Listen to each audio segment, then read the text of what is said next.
With only 3 wins in the bank this season, you might think that it is all doom and gloom for the NFC North team. Here's why you shouldn't sleep on the hibernating Chicago Bears. To determine the promising value of the team, we first need to assess what happened this season.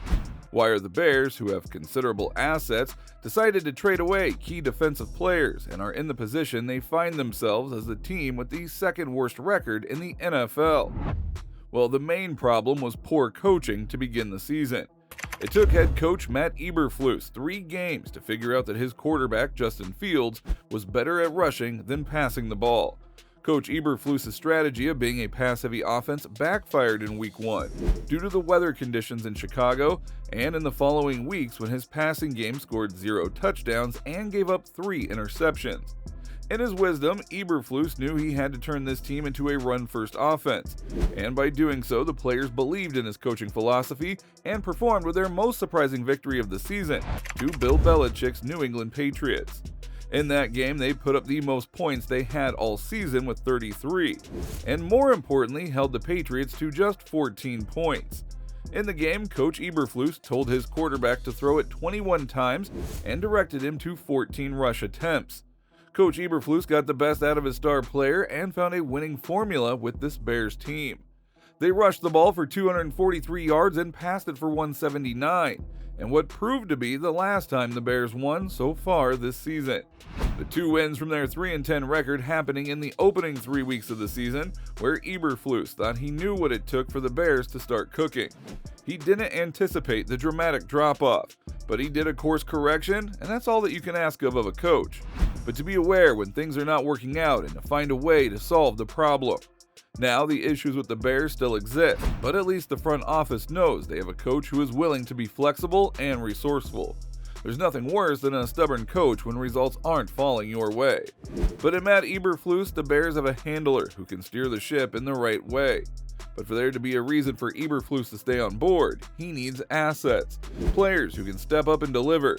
So who are the main players that the Bears should desperately keep happy? Well, the first one that comes to mind is quarterback Justin Fields, who has shown that he can be an explosive player. Even if he lost the last 5 games he played in, he still delivers on the field. From those 5 losses, he has an average pass completion percentage of 68.25, where he scored 9 touchdowns and threw for a low 4 interceptions. But Fields doesn't just make his money by throwing the ball. His true asset is his legs. In that losing stretch, he averaged 108.2 yards per game on the ground, scoring 6 touchdowns, and only fumbling the ball twice. So in 6 games where they lost, Fields played in 5 of them and scored 15 touchdowns. That's 3 a game, which would normally be enough, but Fields in his sophomore year is still learning how to minimize those costly turnovers and generate more yardage in the air. He is definitely the most important player asset that the Bears have on their roster, but he isn't the only one that should be treated with similar respect. So who are the other players meriting the same praise and care as Fields? Let's first start in the receiving department, where the big surprise has to be the emergence of tight end Cole Kmet. Kmet leads the team in receiving touchdowns with 5, which means that Fields trusts Cole Kmet to be open for the score when they are in the red zone. In fact, all of Kmet's touchdowns were in that recent multiple game losing span. This sudden late bloom from the 3rd-year tight end can only mean positive things for a franchise who are desperate to find a dependable person for Fields to throw the ball to. But Kmet isn't the person that Justin Fields has thrown to the most. That honor goes to Darnell Mooney, the number 1 wide receiver for this Bears team. Mooney has received the most targets, 61, resulting in a catch completion percentage of 65.6%. Not the greatest, but certainly not the worst. He only has 2 touchdowns this year, and yes, they occurred during that multi-game losing streak. But Mooney developed a reputation early in the season for being someone who dropped a lot of passes. At the beginning of the season, it was the case. Mooney, in his first 7 games, had a catch completion percentage of 49.27%. It is as dreadful as it sounds, but the 3rd-year wide receiver turned things around after that, and in the following 4 games that he played, his catch completion percentage was at 91.87%. He had a couple of games where he didn't drop a target, so clearly Darnell Mooney has shown signs that he can be relied upon and that he won't let his quarterback down. He is definitely an asset that the Bears should keep, but there's at least one more player that the Chicago Bears should consider offering special treatment. and that is running back Khalil Herbert. Herbert has been the better back statistically for the Bears this season, even though he is considered to be second on the depth chart behind David Montgomery. Herbert has more yards and fewer rushing attempts and has scored just as many rushing touchdowns.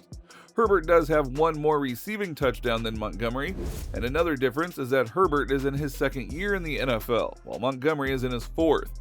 It is an issue of mileage and not really about talent, since the statistics indicate that Herbert is just as good, if not slightly better, than Montgomery. Therefore, it is a question of durability in the long term rather than all-out skill.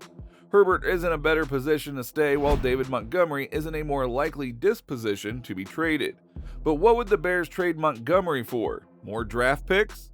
Well, this season the Bears traded their top defenders. First, defensive end Robert Quinn was dealt to the Philadelphia Eagles for a 4th-round pick. Then they traded linebacker Roquan Smith for more draft picks, and a linebacker that is 6 years older in A.J. Klein. The Bears were dealing away pieces a week after they picked up their third and so far their last victory. So why wouldn't they be open to the possibility of trading their number 1 running back? They are in a position as things stand to get the 2nd overall pick in the 2023 draft. If they move David Montgomery for more draft capital this year, they can be in contention to reach the playoffs, which years from now, when quarterback Justin Fields and running back Khalil Herbert will be in their 4th season. It's a model that the Bears can afford to go ahead with given their need to bolster the defense after the departures of some key players. It's a project worth entertaining because they do have good wide receivers in Darnell Mooney and Chase Claypool, who they acquired from the Pittsburgh Steelers at the trade deadline.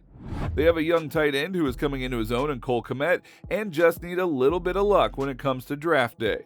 A lot of teams will be interested in David Montgomery because strong, reliable, and productive running backs are hard to come by.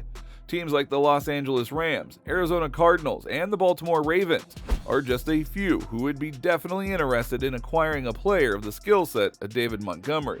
But are the player moves the only decision that owner Virginia McCaskey and general manager Ryan Poles have to make? Well, they have to do something because they have an incredible amount of good foundational pieces in the organization. Justin Fields is a star waiting to emerge from his cocoon. Kmet is a reliable tight end who will only get better with time. The wide receivers are amazing and prove so with their recent play. Darnell Mooney will only improve as he gets confident, and Chase Claypool needs a season under his belt under Matt Eberflus to show his true potential. Then you have a young and special running back in Khalil Herbert who is ready to take the mantle as the number 1 back in Chicago. So if head coach Matt Eberflus trusts his instincts and is flexible enough, as he has already shown, then the Chicago Bears will be a terrifying team next season. So where do you think the Chicago Bears will finish next season? Do you think they can even make the playoffs? Please let us know in the comments down below. But before you go, if you still want to watch some awesome NFL content like this, please watch the next video that will pop on your screen.